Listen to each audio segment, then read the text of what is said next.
آپ بتائیے گا، I S I chief کے بیانات آج کافی زوردار بیانات ہیں، لیکن تحریک انصاف سے بہت سارے لوگوں کا خیال یہ ہے کہ کوئی ایسی بات انہوں نے کہی نہیں ہے جو ہم پبلکلی نہیں کہتے.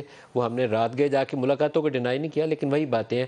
لیکن آئی ایس آئی کے اوپر انہوں نے یہ بھی پوزیشن لی کہ عمران کے دباؤ کی وجہ سے ان کو آ کے پریس کانفرنس کرنی پڑی. آپ کیا کہتے ہیں؟ نہیں، میرا خیال ہے وہ تو ظاہر ہے دونوں پارٹیز اس کو ڈفرینٹلی انٹرپریٹ کریں گی. وہ تو یہی کہیں گے کہ دباؤ کی وجہ سے، لیکن بہت سی چیزوں کی کلیریفیکیشن کی ضرورت تھی. اور خاص طور پر دیکھیں نا، اس میں تین پارٹیز ہیں اگر آپ دیکھ لیں. ایک حکومت وقت ہے جس میں پی ایم ایل این ظاہر ہے لیڈ پارٹی ہے، دوسری طرف پی ٹی آئی ہے جو کہ اپوزیشن میں ہے، اور تیسری طرف فوج ہے. تو جب فوج کو P T I directly attack کرے گا اور کنسسٹنٹلی کرتا چلا جا رہا ہے، ڈائریکٹلی یا انڈائریکٹلی، مطلب سب کو پتہ ہے کہ وہ جب چوکیدار کی بات کرتے ہیں تو کس کی بات کرتے ہیں. اسلام آباد میں کوئی آ گیا اس کو ایسے پریزنٹ کرتے ہیں عمران خان. سو وشسلی کہ پاکستان کی تاریخ میں اعجاز الحق صاحب نے بھی تاریخ دیکھی ہوگی. مجھے تو نہیں، میں نے تو جتنی ہسٹری پڑھی ہے، نہ بھٹو صاحب نے، نہ مجیب الرحمان نے، نہ نواز شریف نے، کسی نے اتنا وشسلی کنسسٹنٹلی اتنے برے طریقے سے اٹیک کیا ہو. یہ ضرور بہت سے لوگوں نے کہا ہوگا کہ جی وہ پالیٹکس میں انوالو ہیں، ان کو نہیں ہونا چاہیے، یا ان کو ذمہ داری ان کے اوپر سونپی ہوگی کہ وہ انہوں نے پولیٹیکل پروسیس میں انٹرفیئر کیا ہے.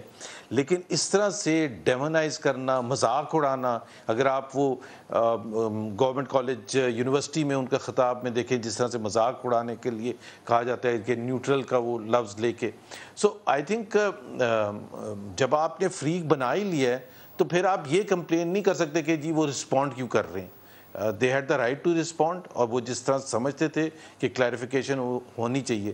دوسری بات یہ Nadeem, these are unusual times in a sense کہ جی آلریڈی اتنا ہائی ٹیمپریچر پاکستان کی پولیٹکس میں رہا ہے پچھلے 6-7. اب جب ارشد شریف کو قتل کیا گیا ہے اور اس کے بعد پھر لانگ مارچ کا اناؤنس ہو چکا ہے، اور پھر ایک کل فیصل واڈر نے آ کے پریس کانفرنس کی، تو these are not normal times. تو اگر ہم ایکسپیکٹ کریں، اور پھر اس میں فیصل واڈر کل تک تو پی ٹی آئی میں تھے نا، اور انہوں نے آ کے جو باتیں کی، جس طرح سے انہوں نے یہ کہا کہ جی لاشیں اٹھیں گی اور یہ سارا کچھ ہوگا، تو یہ these are very dangerous things.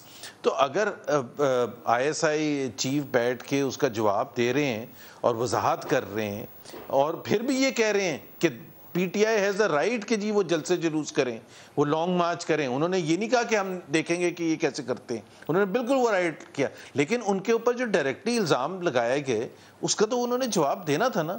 اور آئی تھنک ہی واز بہت سافٹلی انہوں نے کیا، کوئی ایسے وشس اٹیک نہیں کیا، نہ عمران خان پر نہ پی ٹی آئی پر، اور کوئی چھپایا بھی نہیں کہ جی سیکرٹ میٹنگ ہوئی تھی. انہوں نے بتا دیا سیکرٹ میٹنگ ہوئی تھی.